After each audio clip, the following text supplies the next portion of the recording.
వాళ్ళు తాగి ఇక ఇది ఇట్లా ఉంటే మనుషులు అమాంతం చంపేస్తున్నారయ్యా. ఎట్లా అంటే ఇట్లా ఇట్లా గొంతు వీసుకు చంపుడు, నీళ్ళలో దోసేసి చంపుడు, ఏమంటారు పెళ్ళైనాక పోతారు కాదు హనీమూన్ తీసుకుపోయేది చంపుడు. ఒక ఆమె భార్య అనట మేకప్ వేసుకొని ఎట్లుందని అని అడిగితే భర్త కొంచెం సెట్ కాలేదు, కొంచెం బాగాలేదు అన్నాడంట. ఆ ఎక్స్పైరీ అయిపోయిన మేకప్ పౌడర్ తీసి పాలలో కలిపి బూస్టర్ ఇచ్చి చంపేసిందట.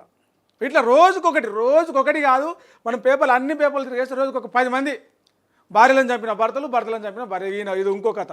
6 ఏళ్ళు సహజీవనం చేసి హత్య చేసిందట. ₹1,00,000 చంపినట్టు 2 వ్యక్తులు. సాయం కోసం 2 వ్యక్తులకు ₹1,00,000 ఇచ్చి చంపిరట. మాయమాటలు చెప్పి ఖమ్మం జిల్లా కొనిజర్ల నుంచి సూర్యాపేటకు తీసుకుపోయి అడవులలో చంపేసిరట. ఆ డెడ్ బాడీ దొరికింది, మొత్తం కుళ్ళిపోయి ఉబ్బిపోయిన స్థితిలో ఉంది. చూద్దాము. పిల్లలు పుట్టడం లేదని కట్టుకున్న భార్యను వదిలేశాడు. ఆ తర్వాత 2 పిల్లలున్న భర్త నుంచి విడిపోయిన మహిళతో సహజీవనం ప్రారంభించాడు. ఆ తర్వాత ఇంకో మహిళను 2వ పెళ్లి చేసుకున్నాడు. ఇద్దరిని ఒకే ఇంట్లో ఉంచి కాపురం చేస్తున్న క్రమంలో 2 మధ్యలో లొల్లిలు వచ్చినాయి. ఆల్రెడీ ఒక పెళ్ళి అయింది, పిల్లలు పుడతలేరని చెప్పేసి ఆమెను వదిలేసి ఆల్రెడీ పిల్లలున్న ఆమెని భర్త నుంచి దూరంగా ఉంటూ 2 పిల్లలున్న ఆమెని ఏమంటారు పెళ్లి చేసుకోలే, సహజీవనం చేసిండు. ఈమెతో సహజీవనం చేస్తూనే ఇంకో ఆమెను పెళ్లి చేసుకున్నాడు. ఇక పెళ్లి చేసుకొని ఈమెను ఒకటే ఇంట్లో పెట్టిండు. సావుకారి ఈమెను ఒకటే ఇంట్లో పెట్టి మంచి హ్యాపీగా ఉందామనుకున్నాడు.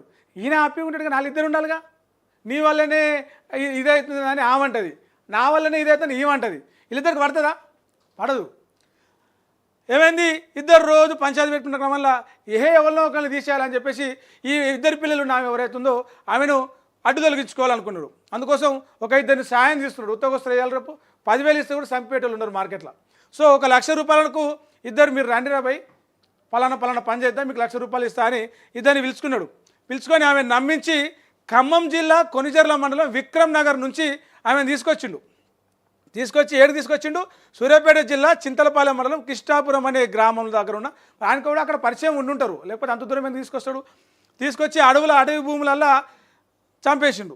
ఇక డీటెయిల్స్లోకి పోతే ఖమ్మం జిల్లా కామెపల్లి మండలం టేకుల తండాకు చెందిన బూకియా మదన్కు ఎన్కూరు మండలానికి చెందిన మహిళతో సుమారు 10 ఏళ్ల క్రితం పెళ్ళయింది. పిల్లలు పుట్టడం లేని కారణంతో పెళ్ళైన 4 ఏళ్ళకే ఆమెకు విడాకులు ఇచ్చిండు.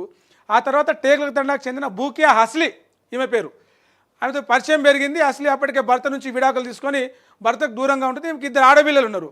పెద్ద కుమార్తె పెద్ద బిడ్డకు పెళ్ళైంది, 2వ బిడ్డ తండ్రి దగ్గర ఉంటుంది, ఈమె దగ్గర ఉంటుంది, ఈమె ఒకతే ఉంటుంది. సో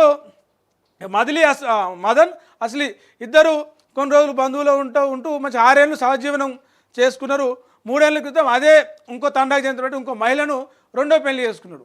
ఈమెను తీసుకొచ్చి ఒకటే ఇంట్లో పెట్టి ఈ నేపథ్యంలో వాళ్ళిద్దరికి ఈయన కొలువు పోయినప్పుడు డ్యూటీకి పోయినప్పుడు ఏం పని చేస్తాడు సార్ మరి పోయినప్పుడు వాళ్ళిద్దరి మధ్యలో పంచాయతీలు వచ్చినాయి, లొల్లిలు వచ్చినాయి. ఆ లొల్లి పెద్దగా అయిపోయింది. ఈయన మెడకు చుట్టుకుంది. ఇక చుట్టుకుంటే ఏం లేదు, ఎట్లా పెద్ద ఈమె వయసు అయిపోయింది అని చెప్పేసి ఈమెకి ఎవరు లేరు. ఒక బిడ్డ పెళ్ళి అయిపోయింది, ఇంకో బిడ్డ తండ్రి దగ్గర ఉంటుంది, మగుడు లేడు, పట్టించుకుంటాడు, ఎవరు లేనట్టుంది. కాతం అడ్డు తొలగించుకోవాలనుకున్నాడు.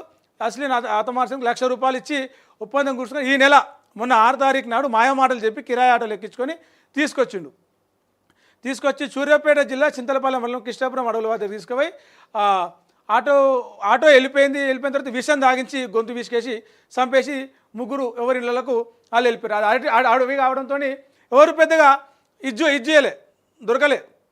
అయితే నిత్యం ఆమె బిడ్డలకు ఫోన్ చేస్తాడట. ఎంత ఉన్నా దూరం ఉన్నా ఏదున్నా తల్లి ప్రేమ ఉంటుంది కాబట్టి బిడ్డలకు ఫోన్ చేస్తుందట. ఏడున్న బిడ్డ, ఎట్లున్న బిడ్డ, తిన్నావా, ఉన్నావా, మంచిగా ఉన్నావా, ఆరోగ్యం మంచిగుందా, ఇల్లు మంచిగుందా, సంసారం మంచిగుందా అని చెప్పేసి.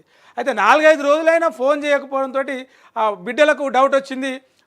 మా అమ్మ ఎక్కడ పోయిందో తెలుసలేదు, మా అమ్మ ఫోన్ కలిసిలని చెప్పేసి ఆ కొనిజర్ల పోలీస్ స్టేషన్లో కంప్లైంట్ చేస్తే ఇక ఈ 6 ఏళ్ళుగా ఉన్నాడు కదా మదన్ అంటాడు, సహజీవనం చేస్తున్నాడు, అందరికీ తెలిసిందే. చుట్టుపక్కల ఇంటిపక్కల పోలీసుల ఎంక్వైరీలో తేలింది. ఇక పట్టుకొని కాకని అడిగితే ఏమైంది సారు మరి కనిపిస్తలేదు, మొత్తం గిట్ల అంటారు వాళ్ళ బిడ్డలు, ఎక్కడ పోయింది మరి నిన్న దాకా మీ ఇంట్లోనే ఉన్నానట మరి ఇట్లా సంగతి అని అడిగితే ఇట్లా సంగతి అని చెప్పేసి మొత్తం ఆయన ప్రవర్తన మీద డౌట్ వచ్చి ప్రశ్నిస్తే ఈ హత్య చేసిన విషయం బయటపడింది.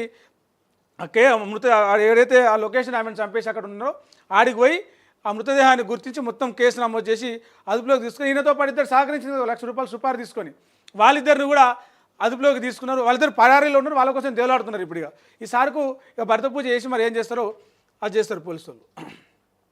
రైట్. ఇది ఇట్లా ఉంటే మనకు ఈరోజు